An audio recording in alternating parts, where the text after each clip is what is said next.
Hi friends, welcome back to our channel. कैसे हैं आप सब। आज हम आपके साथ शेयर करेंगे घर में आमचूर पाउडर किस तरीके से बना के रख सकते हैं बहुत ही आसानी से, सालों साल इसको स्टोर करने का राज।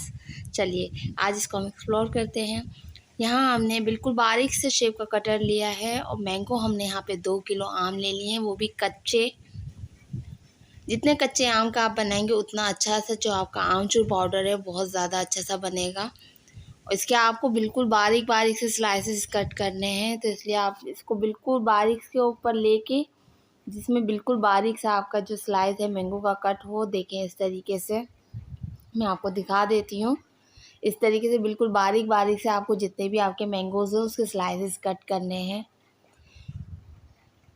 तमाम के तमाम जो आपके मैंगोज़ हैं उसकी आप इस तरीके से स्लाइसेस के अंदर कटिंग कर लीजिए। सब की कटिंग हो चुकी है। स्लाइसर होगा तो उससे ज़्यादा अच्छे से आपका जो धूप लगेगी जल्दी कड़क हो जाएगा। आपका जो आमचूर पाउडर है जल्दी तैयार हो जाएगा और इसको बनने में ज़्यादा देर नहीं लगेगी।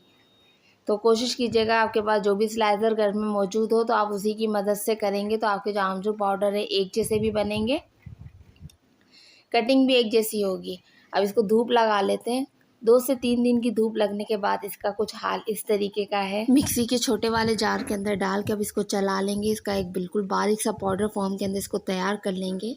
इस तरीके से आप बनाकर इसका पाउडर बना के सालों इस्तेमाल कर सकते हैं। कोई भी एयर टाइट कंटेनर ले लीजिए, उसके अंदर आप इसको रख के सालों साल इस्तेमाल कीजिए। दाल के अंदर, चटनी के अंदर इसका इस्तेमाल कीजिए। बहुत ही मज़ेदार सा फ्लेवर इसका आता है। अभी आम का सीज़न है, बहुत ही सस्ते से आम हैं, तो आप इसका इस्तेमाल कीजिए।